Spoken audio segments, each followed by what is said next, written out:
Hello everybody, today I'm going to be filming a products I regret buying video. These are like one of my favorite videos to watch just because I like to see what crap other people don't like either. So without further ado, let's jump right into it. So let's start with the hair. And just a brief history on my hair. I used to have really white blonde hair, like legitimately white. So I bought this shampoo from Lush. It is the Daddy-O shampoo. And basically if you have really blonde hair, like platinum blonde, your hair tends to get a little bit brassy if you don't use a purple shampoo. And basically what the purple shampoo is, it just cancels out and removes any brassy tones. I'll just read what it says to you on here. It says, a purple shampoo to stop blondes and grays from growing brassy. Daddy-O makes light hair bright and shiny, and it works just as well for brunettes too. So I love Lush. I love how all their products are organic and they just use the best ingredients that they can. So I was basically really excited when I had heard about this because I was just like, oh my gosh, it'll be like really good for my hair because it's organic too. And basically when I started using it, it didn't really lather in my hair very well. And the big thing is it turned my hair pink.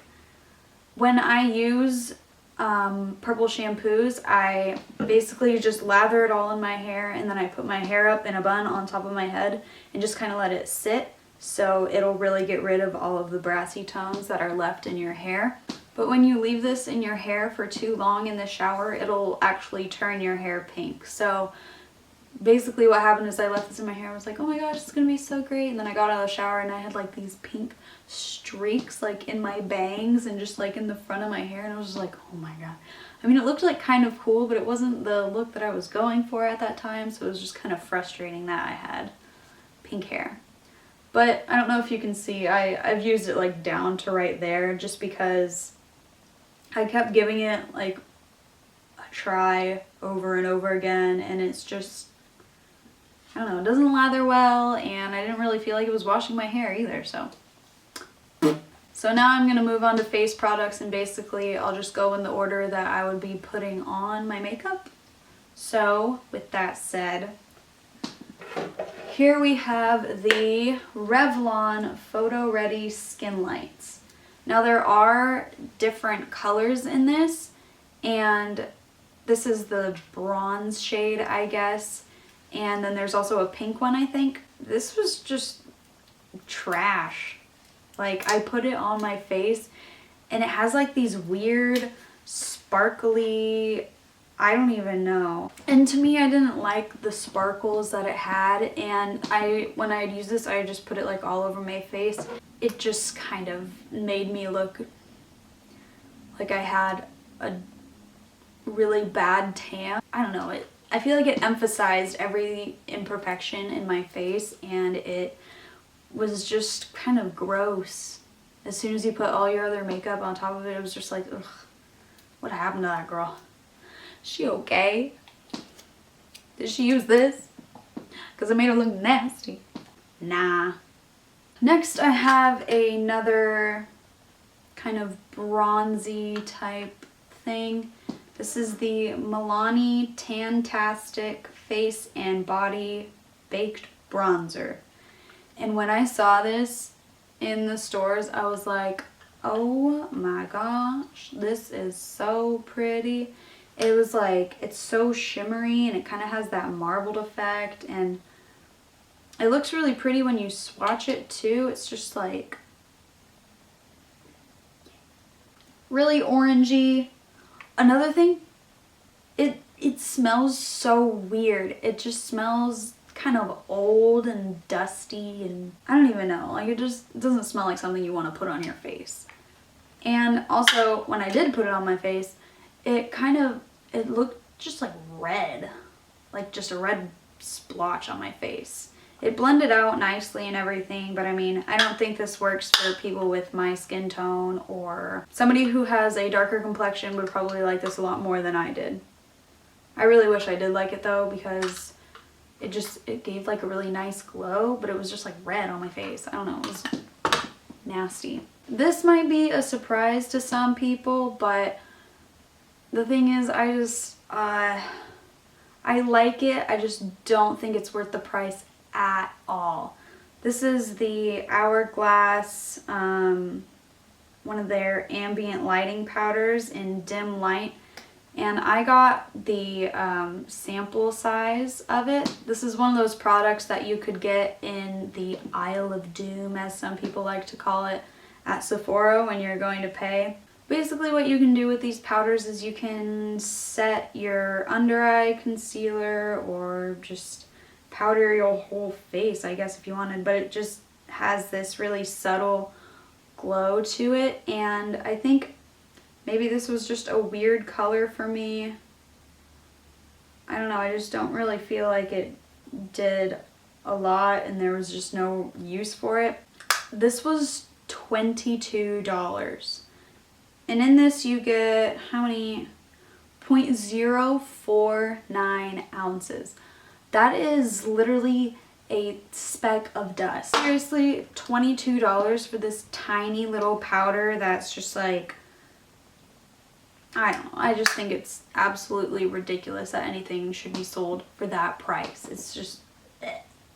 Next, I have two drugstore lip products. This is the NYX Soft Matte Lip Cream in the shade Tokyo. So this basically just not a good color for me, and I don't really like the formula of this type of lipstick. The next one I was so excited to try, and it was just disgusting. Like ugh. It is the Rimmel Provocolips. Is that what? Yeah, Provocolips in the shade Dare to Pink. And this, I don't even know where Rimmel was trying to go. This, it looked horrible on my lips. It like caked up, and then it just emphasized every single line in my lip, and then so I was giving it a try and I was like, okay, this is really gross, but I'll just let it dry. And then you put this on top of it and it's like, oh, this will make it all better. And it just made it even more disgusting, because this just feels like waxy and chunky and like the nastiest lip gloss you could ever put on your lips, ever. And it was disgusting and I hated this. Oh, and then I tried to take it off because it was so disgusting, and I literally had to use every single makeup remover I could possibly find. It was so hard to get off, which I guess is kind of the point of these, but when it makes your lips look the way it made mine look, you disappointed me.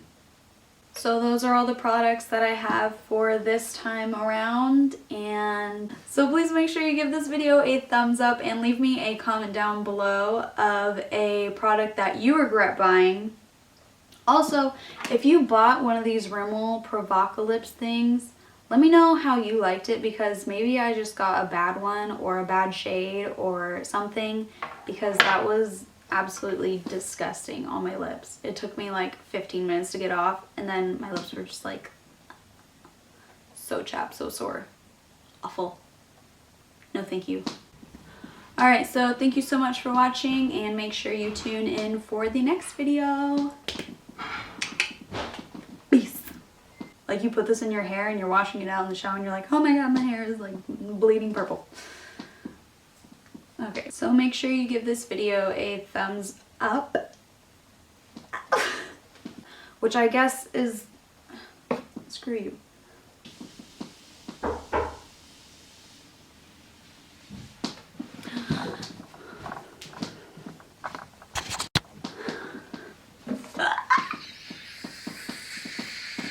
Look what I just got in the mail. Ooh, girl. the Melt Cosmetics Lovesick Stack. Is that what it's called? I don't even know. Girl, these shadows though. Oh my gosh, that's so pretty. This one got me effed up. Oh, I haven't even touched them yet. I don't want to touch them. I don't want to touch them. I don't want to look at them. This will be a video for another time.